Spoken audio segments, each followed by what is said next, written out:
Assalamualaikum, welcome back to my another video. Hope so you are doing well. I am very well, अल्हम्दुलिल्लाह। थोड़ी सी तबीयत जो है वो ठीक नहीं थी, तो इसलिए वीडियो आने में थोड़ा सा टाइम लग गया, लेकिन मुझे बहुत से मेरे सब्सक्राइबर्स ने कहा था, जिसमें I think if I am not wrong Amna Asif, कि उनके ना फ्रेंड के आई थिंक या उनके हैंड्स जो हैं या फीट पे टैनिंग हुई है। तो उसके लिए मैंने कहा कि पहले हम DIY एक शेयर कर देते हैं, अगर उनसे जो है वो टैनिंग जो है वो रिमूव हो जाती है, क्योंकि जो कुछ टैनिंग होती है ना वो आपकी जल्दी रिमूव हो जाती हैं। एक दो आप सेशन लेते हैं किसी भी चीज़ का तो उससे ख़त्म हो जाती है। तो अगर बहुत ज़्यादा टफ़ है तो उसके लिए हम जो है वो मैं क्रीम बता दूंगी। सबसे पहले हम जो DIY में यूज़ करेंगे वो है हाइड्रोजन पेरोक्साइड। लेकिन इसमें हमने ये लिमिटेड डालना है, एक लिटिल स्पून डाल सकते हैं। अगर बहुत ज़्यादा सेंसिटिव स्किन है तो आपने उतना ही डालना है जितना, अगर आप कोई ब्लीच यूज़ करते हैं तो उसमें आप लिमिटेड पाउडर यूज़ करते हैं, आपको अंदाज़ा होता है कि आपकी स्किन कितनी ज़्यादा सेंसिटिव है। मेरी जो सिस्टर है उसकी इतनी नहीं है सेंसिटिव, तो उसके लिए मैंने उसमें 1 स्पून डाला है। ठीक है, आप ज़्यादा अगर आपको लगता है कि टैनिंग बहुत ज़्यादा है तो आप ज़्यादा भी डाल सकते हैं। और सूदिंग के लिए मेरे पास सूदिंग पाउडर नहीं है, सॉरी सूदिंग लोशन नहीं है। पाउडर भी होता है, लोशन भी होता है, ठीक है। मोस्टली लोशन होता है तो लोग कंफ्यूज ना हो जाएं, तो इसलिए मैंने कहा कि सूदिंग लोशन नहीं है, तो इसलिए मैं इसमें शैम्पू डाल रही हूँ ताकि आपको इचिंग ना हो।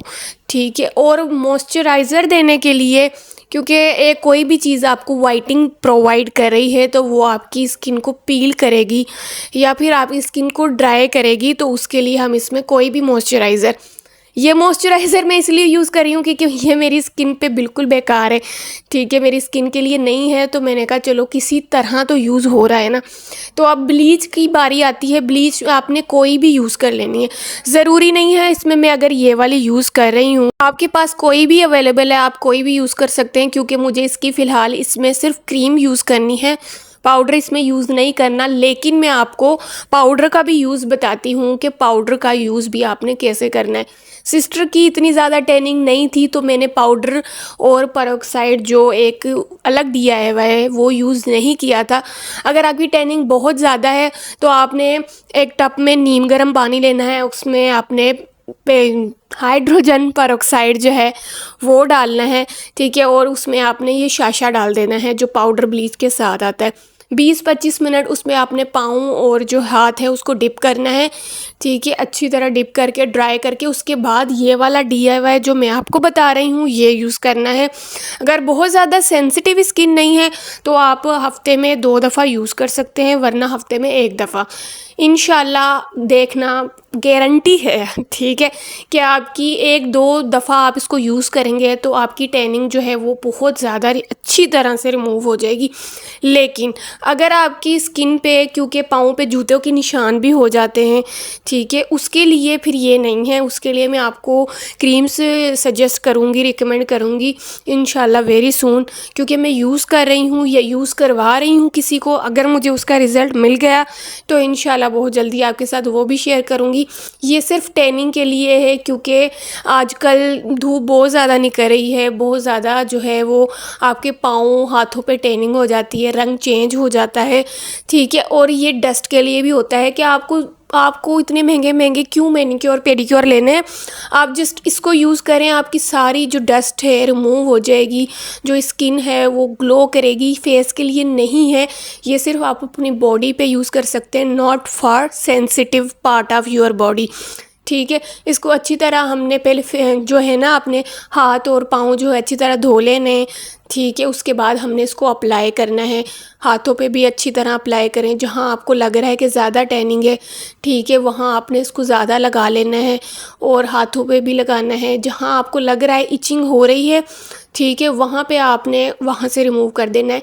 लेकिन जो जितनी मैंने आपको क्वांटिटी बताई है ना, इस हिसाब से आपको बिल्कुल भी इचिंग नहीं होगी, क्योंकि ये मैंने सोच समझ के बताई है, क्योंकि हमारी खुद की जो स्किन है, मेरी बहुत ज़्यादा ओवर सेंसिटिव है। मेरी जो सिस्टर है उसकी इतनी नहीं है, लेकिन है उसकी भी, ठीक है। लेकिन उसको मैं बार बार पूछ रही थी कि मैं ये आपको अप्लाई कर रही हूँ, आपको इचिंग तो नहीं हो रही है, लेकिन उसने कहा कि नहीं, मुझे बिल्कुल भी पता नहीं चल रहा है कि कोई एसिड जो है वो मुझे अप्लाई किया गया है। अच्छा, ज़रूरी नहीं है कि हमारी जो प्रॉब्लम्स है बॉडी की, स्किन की, हम उसको महंगी महंगी क्रीमों से या महंगे महंगे प्रोडक्ट से ट्रीट करें। हम उसको DIY से भी ट्रीट कर सकते हैं। बस ये है कि हमें ये पता होना चाहिए कि कौन सा प्रोडक्ट किस चीज़ के लिए यूज़ करना है या किस तरह यूज़ करना है। हर चीज़ का जो है वो एक अलग यूजेज है, ठीक है। आप कुछ चीज़ें जो है वो एक्नी स्किन पे लगा सकते हैं, कुछ नहीं लगा सकते हैं। कुछ सेंसिटिव बॉडी के लिए होती हैं, कुछ नहीं होती हैं, ठीक है। लेकिन आपको पता होना चाहिए। जब ये ड्राई हो जाएगा अच्छी तरह से, तो मैंने इसको अच्छी तरह रब किया, यानी क्लिनजिंग की इसको, ठीक है, ताकि जो इसकी मेल वगैरह है वो सारी अच्छी तरह रिमूव हो जाए। हाथों पे भी की और पाँव पे भी की, ठीक है। इसको बिल्कुल इचिंग नहीं हुई। क्यों नहीं हुई? क्योंकि हमने उसको सूदिंग के लिए इसमें शैम्पू भी डाला था। अगर आपके पास शैम्पू अवेलेबल नहीं है तो आप फेस वॉश भी डाल सकते हैं, वो भी नहीं है तो आप ग्लिसरीन भी डाल सकते हैं, ठीक है। आपके लिए मैंने ऑप्शन दे दिए हैं, आपके पास जो भी चीज़ें अवेलेबल हो। ये देखें, ये सिर्फ इसके जो जूतों के निशान थे वो नहीं गए, बाकी जो है इसकी स्किन, आपी की जो मेरी सिस्टर है उनकी स्किन बहुत ज़्यादा ग्लो कर रही थी, ब्राइट हो गई थी। टैनिंग ऑलमोस्ट जो है वो रिमूव हो चुकी थी। मेहंदी के निशान नहीं गए हैं, ठीक है। बाकी जो इसकी टैनिंग है वो रिमूव हो चुकी है। अभी एक दफ़ा ही लगाया है, इंशाल्लाह मैंने उनको कहा है कि आप हफ्ते में 2 दफ़ा इसको अप्लाई करें, बाकी टैनिंग भी अच्छी तरह रिमूव हो जाएगी। और अगर आपको ये इफ़ेक्टेबल लगता है, आप ट्राई करें और मुझे कमेंट में ज़रूर बताइएगा आपने ट्राई किया है। ऐसी अच्छी अच्छी वीडियोस देखने के लिए, फिर अच्छे अच्छे व्लॉग्स देखने के लिए मेरे चैनल को लाइक कर दें, शेयर कर दें, सब्सक्राइब कर दें। ओके, अल्लाह हाफिज़।